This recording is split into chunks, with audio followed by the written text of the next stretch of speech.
Dear student, in the last lecture we have seen phylum Porifera, Coelenterata or Cnidaria, Platyhelminthus, Acylhelminthus, Annelida, Arthropoda.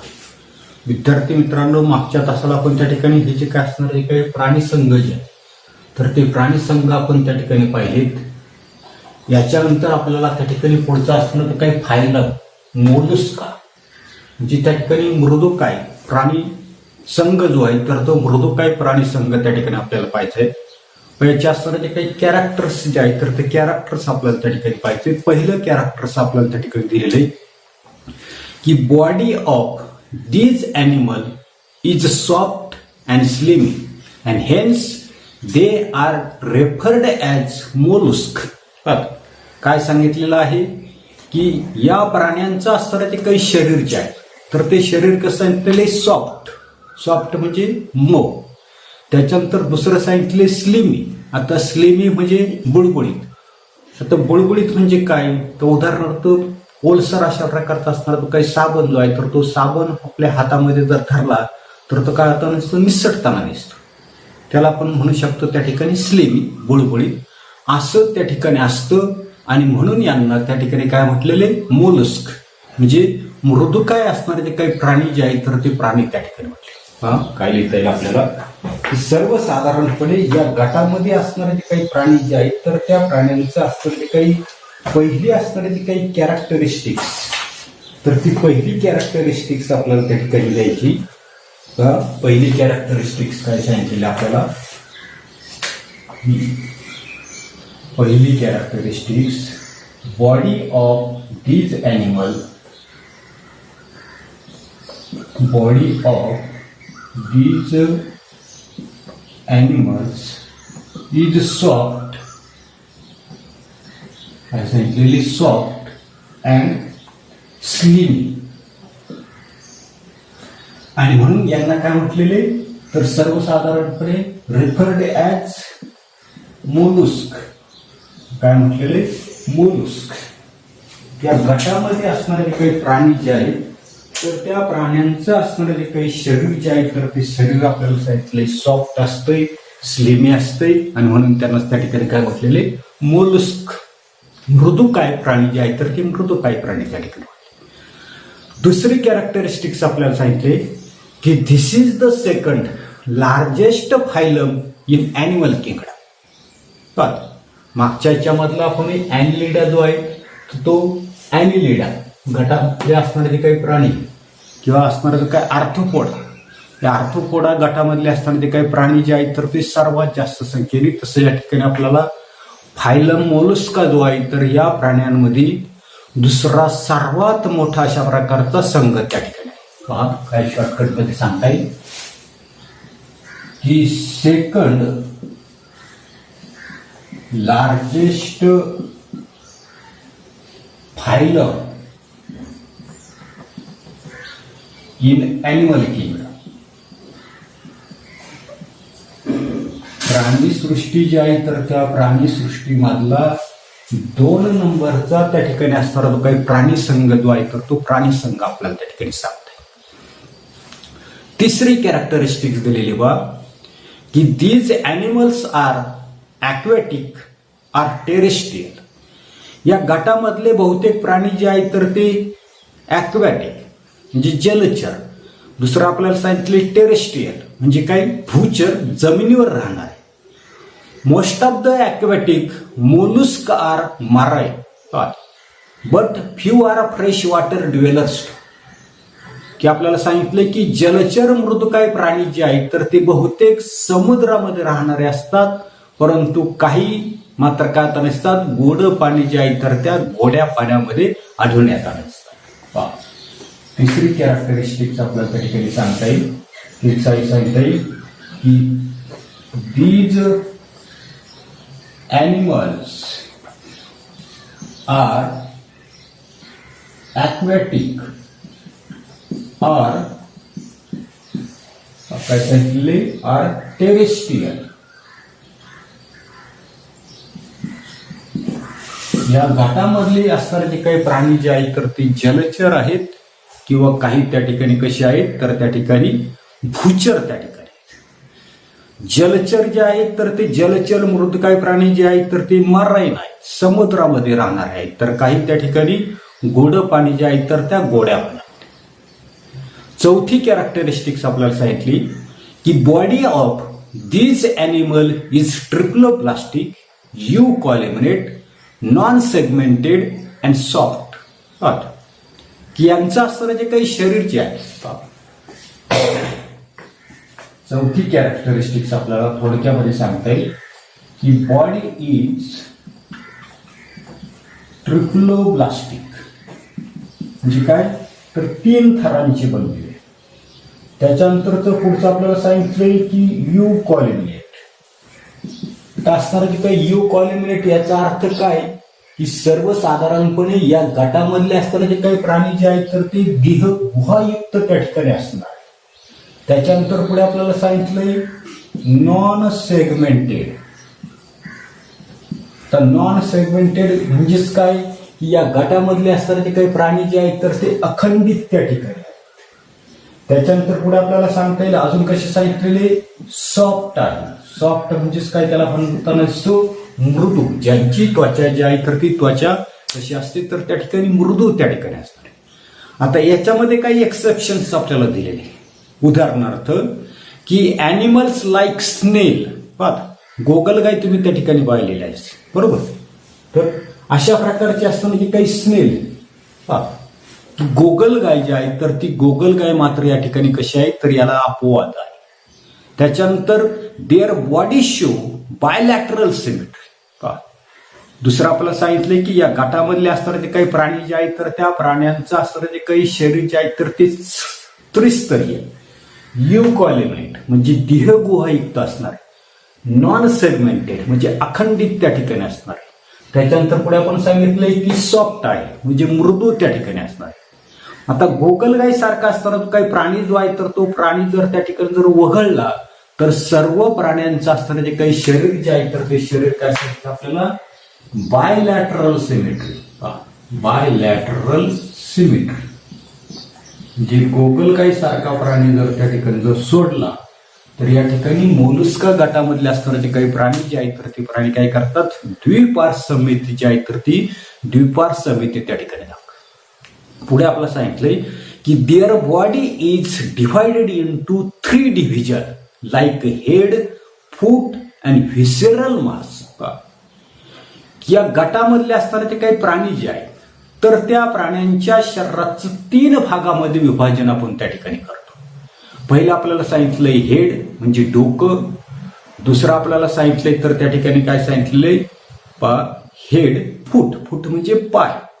आणि तिसरं आपल्याला सांगितलंय visceral मास म्हणजे अंतरांग सहती. अशा 3 भागामध्ये या मोलुस्का गटामधले असणारे जे काही प्राणी जे आहेत तर त्या प्राण्यांचं डिव्हिजन त्या ठिकाणी केलं की body is divided into 3 division. आता कोणकोणते 3 डिव्हिजन तर पहिलं आपल्याला सांगितलंय हेड, दुसरं आपल्याला सांगितलंय फूट आणि तिसरं सांगितलंय व्हिसेरल मास.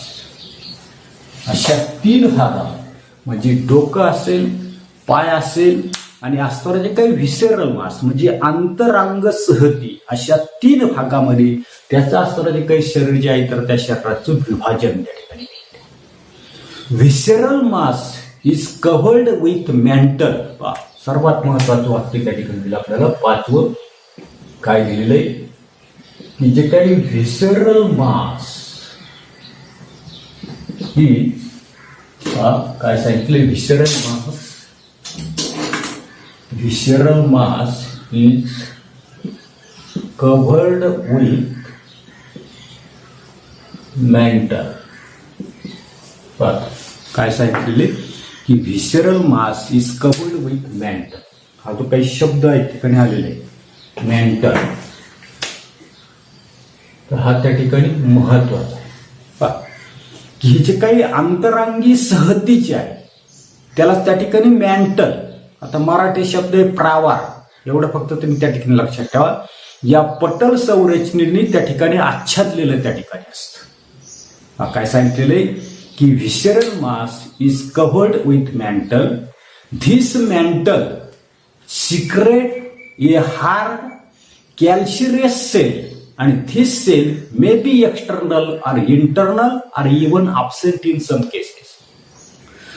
तर या ठिकाणी आपल्या लक्षात येताना असतं की हे जे काय असणार ते काय मॅन्टल जे आहे हे कसं आपल्याला सांगितलेलं आहे की सर्वसाधारणपणे कठीण हार्ड, त्याच्यानंतर पुढे सांगितले कॅल्शियम कार्बोनेट जे आहे तर ते कॅल्शियम कार्बोनेट युक्त अशा प्रकारचं संरक्षक कवच, ज्याला आपण त्या ठिकाणी सेल म्हटलेले, हे संरक्षक कवच जे आहे तर ते स्रवित त्या ठिकाणी करताना दिसते.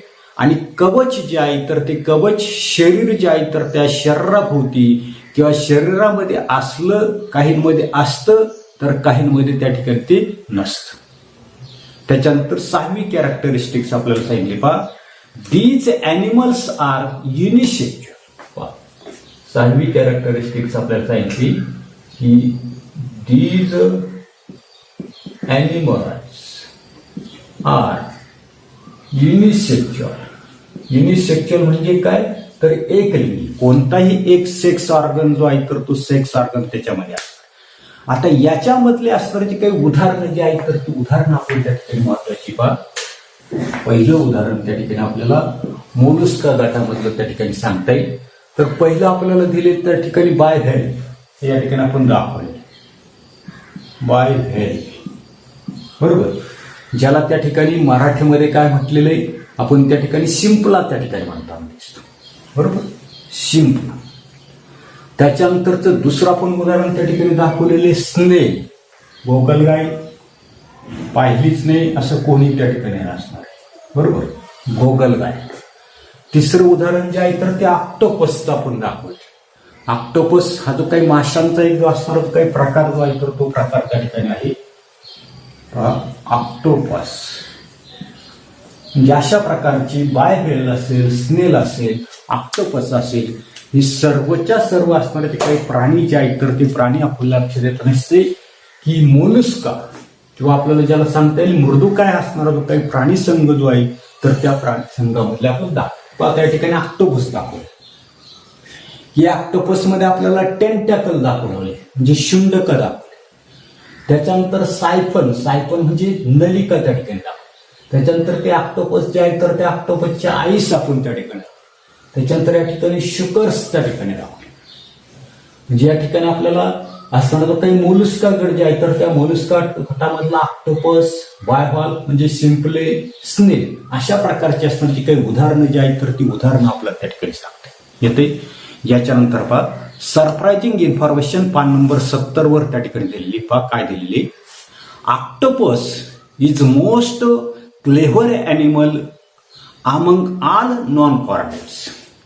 ऑक्टोपस हा त्या ठिकाणी जे काही नॉन कॉर्डेट्स असमरुष्ट असणारे जे काही प्राणी जे आहेत तर त्या प्राण्यांमधला सर्वात क्लेव्हर म्हणजे हुशार त्या ठिकाणी प्राणी. It can change its colour.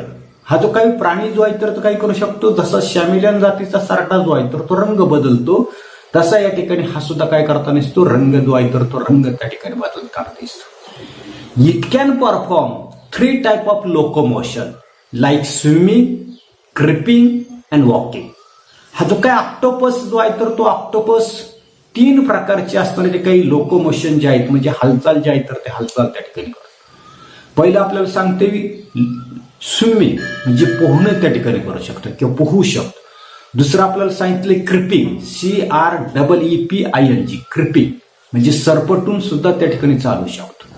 तिसरं आपल्याला सांगितलं वॉकिंग म्हणजे त्या ठिकाणी चालणं, म्हणजे ऑक्टोपस जो आहे तर तो पोहणं असेल, सरपटणं असेल, चालणं असेल, या तिन्ही प्रकारे हालचाल जी आहे तर ते हालचाल त्या ठिकाणी करू शकतो. पुढे आपल्याला सांगितले बुक्स माय फ्रेंड, काय सांगितलेले की collect the information about the pearl production from bivalves by reading appropriate books.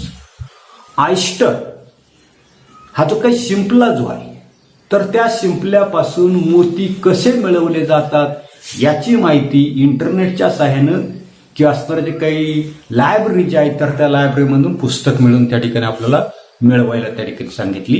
याच्यानंतर पुढे आता याच्यानंतरचा पुढचा फायलम आपल्याला पाहिजे आहे इकाइनोडर्माटा, कंटकचर्मी प्राणी संघ.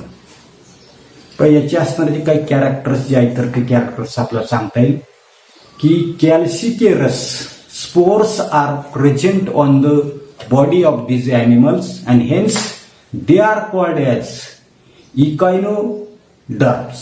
आता काय सांगितलं की जे काही प्राणी जे आहेत तर त्या प्राण्यांच्या त्वचेवर काय असतं, कॅल्शियम कार्बोनेट जे आहे तर ते कॅल्शियम कार्बोनेटचे काय सांगितले काटे त्या ठिकाणी असतात आणि म्हणून यांना त्या ठिकाणी कंटकचर्मी असणारे जे काही प्राणी जे आहेत तर ते प्राणी त्या ठिकाणी वाटले. काय सांगितलेले या ठिकाणी पहिलं कॅरेक्टर्स त्या ठिकाणी आपल्याला सांगता येईल की कॅल्शियस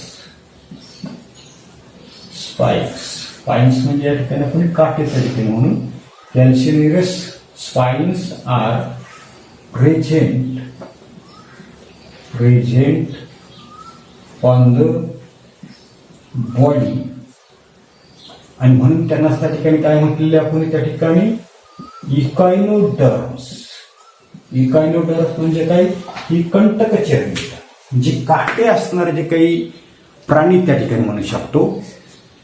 सेकंड कॅरेक्टरिस्टिक्स दिलेला आपल्याला these are found only in ocean. सर्वात महत्वाचे या ठिकाणी हे जे काही इकाइनोडर्माटा गटामधले असणारे जे काही प्राणी जे आहेत तर ते प्राणी फक्त आपल्याला कुठे आढळतात तर त्या ठिकाणी समुद्र जे आहे तर त्या समुद्रामध्ये त्या ठिकाणी आढळतात. शॉर्टकट मधले आपण they are found only in ocean. कुठे आढळतात या गटामधले प्राणी फक्त समुद्र जो आहे तर त्या समुद्रामध्येच त्या ठिकाणी आढळतात. तिसरी कॅरेक्टरिस्टिक्स आपल्याला दिलेली की their body is triploblastic eucoelomate. Triploblastic म्हणजे 3 स्तरांचे त्या ठिकाणी बनलेले असते. त्याच्यानंतर शरीर कसं सांगितलं युकॉलेंट म्हणजे देहगुहा जे आहे तर ते देहगुहा त्या ठिकाणी युक्त असतं. पुढे आपल्याला त्या ठिकाणी सांगितलंय and is radially symmetrical in the adult stage. पुढे काय सांगितलं आपल्याला की प्रौढ अवस्था जी आहे तर त्या प्रौढ अवस्थेमध्ये या गटामधलं असणारे ते काही प्राणी जे आहेत तर ते प्राणी काय सांगितले रॅडियल म्हणजे त्या ठिकाणी आपण काय म्हणू शकतो तर त्याला त्या ठिकाणी पंचआर्य अशा प्रकारची सममिती जी आहे तर ती सममिती त्या ठिकाणी आहे. However they show bilateral symmetry in the larval stage. असं जरी असलं तर त्या ठिकाणी लार्वर स्टेज. आता लार्वर स्टेज म्हणजे काय तर त्या ठिकाणी आपल्या लक्षात येतं नसतंय की सर्वसाधारणपणे या गटामधले असताना जे काही प्राणी जे आहेत तर ती आळ्या अवस्थेमध्ये ज्या वेळेला असतात तर त्यावेळेला मात्र त्यांच्यामध्ये बायलॅटरल सिमेट्री म्हणजे द्विपार समिती जी आहे तर ती द्विपार समिती त्या ठिकाणी असते. शॉर्टकट मध्ये काय काय लिहिलेलं आपल्याला तिसरी कॅरेक्टरिस्टिक्स की बॉडी जी आहे तर ती बॉडी कशी सांगता येईल आपल्याला तर त्या ठिकाणी ट्रिप्लोब्लास्टिक. बरोबर ट्रिप्लोब्लास्टिक. त्याच्यानंतर काय सांगितलं युकॉलेंट. बरोबर काय सांगितलेलं आहे तर त्यांचं असणारे जे काही शरीर जे आहे तर ते शरीर त्या ठिकाणी युकॉलेंट म्हणजे देहगुहायुक्त त्या ठिकाणी असणार. त्याच्यानंतर पुढे आपल्याला सांगितलंय की असणारे जे काही ऍडल्ट स्टेज जे आहे काय सांगते मी शॉर्टकट मध्ये लिहिते ऍडल्ट स्टेट जे आहे तर त्या ऍडल्ट स्टेटमध्ये शरीर जे आहे तर ते शरीर काय दाखवते तर त्या ठिकाणी रॅडियल सिमेट्री. बरोबर म्हणजे पंचआर्याची समिती दाखवते. त्याच्यानंतर असणारे जे काही लार्वर स्टेज जे आहेत. आता लार्वर स्टेज म्हणजेच काय तर त्या ठिकाणी असणारे जे काही आळी अवस्था जी आहे तर त्या आळी अवस्थेमध्ये मात्र काय आता नसते बायलॅटरल सिमेट्री म्हणजे त्या ठिकाणी द्विपार समितीचं असणारे जे काही शरीर जे आहे तर ते शरीर आपल्याला असणारे जे काही आळी अवस्था जी आहे तर त्या आळी अवस्थेमध्ये मिळून येताना दिसते. बरोबर. त्याच्यानंतर चौथी कॅरेक्टरिस्टिक्स दिलेली आपल्याला they perform locomotion with the help of the tube feet. ही जे काही प्राणी जे आहेत तर ते प्राणी या ठिकाणी तुम्ही पहा स्टार फिश दाखवले. या स्टार फिशचे असणारे जे काही हे जे काही असणारे जे काही फीट त्याला आपण त्या ठिकाणी फूट त्या ठिकाणी म्हणतो मी किंवा त्याला मुळातच काय शब्द दिलेला आहे तर त्या ठिकाणी ट्यूब फीट अशा प्रकारचा शब्द आहे. Tube feet.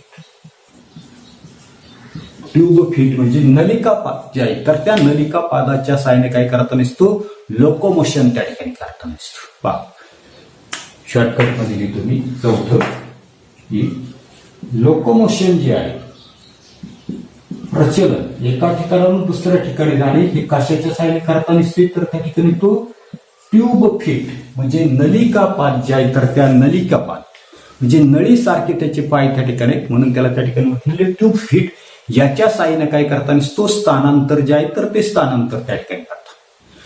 Tube feets are also useful for capturing the प्रे.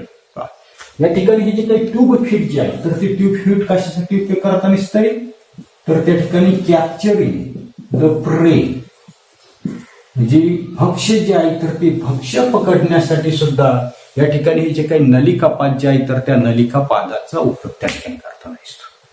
आणि पुढे आपल्याला सांगितलंय की सम ॲनिमल्स आर सेडेंटरी. या गाठामधले असणारे ते काही ॲनिमल जे आहे तर ते कसं सांगितले सेडेंटरी.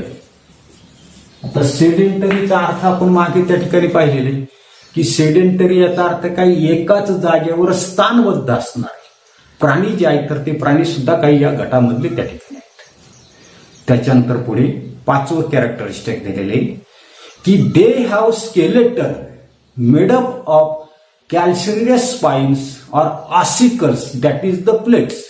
या गटामधले असणारे जे काही प्राणी जे आहेत तर त्या प्राण्यांचं असणारे जे काही कंकाल स्केलेटन कशाचं सांगितलंय कॅल्शियम युक्त असणारे जे काही कंटकी ज्याला आपण काटे जे आहे तर ते काटे किंवा असणारे जे काही प्लेट्स ज्याला आपण त्या ठिकाणी काय म्हणतो नसतो पट्टिका जे आहे तर त्या पट्टिकेंचं त्या ठिकाणी बनलेले. शॉर्टकट मध्ये लिहितो मी त्या ठिकाणी 5वी कॅरेक्टरिस्टिक्स की असणारे जे काही स्केलेटन जे आहे तर ते स्केलेटन कशाचं सांगितलं आपल्याला तर त्या ठिकाणी 5 स्केलेटन जे आहे तर ते आपल्याला स्केलेटन जे आहे तर ते स्केलेटन सर्वसाधारणपणे कॅल्शिरियस स्पाइन्स म्हणजे कॅल्शियम युक्त असणारे काही काटे जे आहे तर त्या काट्यांचं किंवा दुसरं आपल्याला सांगितलंय काय सांगितलंय ऑसिकल्स किंवा ऑसिकल्सला काय म्हणतो आपण त्या ठिकाणी प्लेट्स म्हणजे पट्टिका जे आहे तर त्या पट्टिकांचं त्या ठिकाणी त्यांचं असणारे जे काही कंकाल जे आहे स्केलेटन जे आहे तर ते स्केलेटन त्या ठिकाणी बनलेलं असतं. 6वी कॅरेक्टरिस्टिक्स आपल्याला सांगितली की this animal have good ability of regeneration. काय सांगता येईल की गुड ॲबिलिटी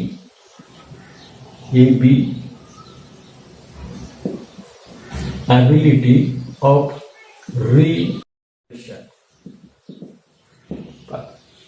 या गटामधले असणारे जे काही प्राणी जे आहेत तर त्या प्राण्यांमध्ये काय सांगितले पुनरुद्भव किंवा पुनर्निर्मिती. जसं आपण पाहिलं प्लॅनेरिया जो आहे तर तो प्लॅनेरिया कट जर केला तर त्याच्यापासून पुन्हा त्या ठिकाणी प्लॅनेरिया त्या ठिकाणी तसं या ठिकाणी स्टारफिश जो आहे तर तो जरी कट जरी झाला तर या कट झालेल्या भागापासून पुन्हा त्या ठिकाणी तो असणारा जो काही स्टारफिश जो आहे तर तो स्टारफिश त्या ठिकाणी तयार होऊ शकतो. त्याला म्हटलेले गुड ॲबिलिटी ऑफ रिजनरेशन. पुनरुद्भव किंवा पुनर्निर्मितीची क्षमता जी आहे तर ती क्षमता या प्राण्यांमध्ये त्या ठिकाणी असते. 7वी कॅरेक्टरिस्टिक्स आपल्याला सांगितली की these animals are mostly initial. काय सांगितले या गटामधले असणारे जे काही प्राणी जे आहे तर ते कसं सांगितले युनिसेक्च्युअल एकलिंगी. सेक्स ऑर्गन जो आहे तर तो एकच त्या ठिकाणी असणारे एकलिंगी त्या ठिकाणी. पहा त्याची उदाहरणं आपल्याला दिली. फॉर एक्झाम्पल आपण असणारे जे काही स्टार फिश जे आहे तर त्या स्टार फिशची आकृती मी या ठिकाणी दाखवतो. पुस्तकामध्ये पान नंबर 71 जे आहे तर त्याच्यावर पहा तुम्हाला त्या ठिकाणी सी आर्चिन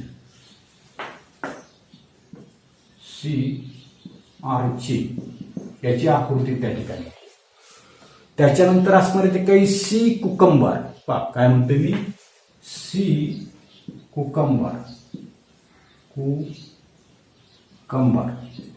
आता कुकंबर नुसतं कुकंबर म्हटलं तर काय म्हणतो आपण काकडी. तशी त्या ठिकाणी सागरी काकडी काकडीसारखा त्याचा आकार दिसतो म्हणून त्याला म्हटलेले सी कुकंबर. त्याच्यानंतर अजून एक त्या ठिकाणी आपल्याला दिलेलं आहे की सर्वसाधारणपणे ब्रिटल स्टार, काय सांगितलेलं आहे की ब्रिटल स्टार म्हणजे starfish, sea urchin, sea cucumber किंवा ब्रिटल स्टार हे आपल्याला त्याची उदाहरणं जी आहेत तर ती उदाहरणं त्या ठिकाणी सांगतात. बघा, एवढाच असणारा जो काही भाग जो आहे तर तो भाग आपण त्या ठिकाणी पाहणार आहे किंवा त्याच्या अगोदर थोडीशी एक माहिती त्या ठिकाणी दिलेली पहा की डू यू नो, तुम्हाला माहित आहे का. पहा काय सांगितले की in certain situation star fish can break apart its body parts and regenerate those later. जसं आपण प्लॅनेरियाच्या बाबतीमध्ये पाहिले तसं या ठिकाणी हा जो काही तारा मासा जो आहे तर तो तारा मासा काय करताना असतो, विशिष्ट परिस्थितीमध्ये स्वतःचा असणारं जे काही शरीर जे आहे तर त्या शरीराचा भाग त्या ठिकाणी तोडून वेगळा त्या ठिकाणी करू शकतो आणि त्या भागाची निर्मिती पुन्हा त्या ठिकाणी करू शकतो. म्हणजे प्लॅनेरिया असेल, स्टारफिश असेल किंवा असणारे जे काय हाऊस लिझार्ड, पाल जे आहे घरामध्ये असणारे पाल, त्याची शेपटी जरी तुटली तर ती काय करताना ती पुन्हा त्या ठिकाणी निर्माण करू शकतो. एवढाच असणारा जो काही भाग जो आहे तर तो भाग आपण या तासाला पाहणार आहोत. पुढील भाग पुढील तासाला पाहू. धन्यवाद.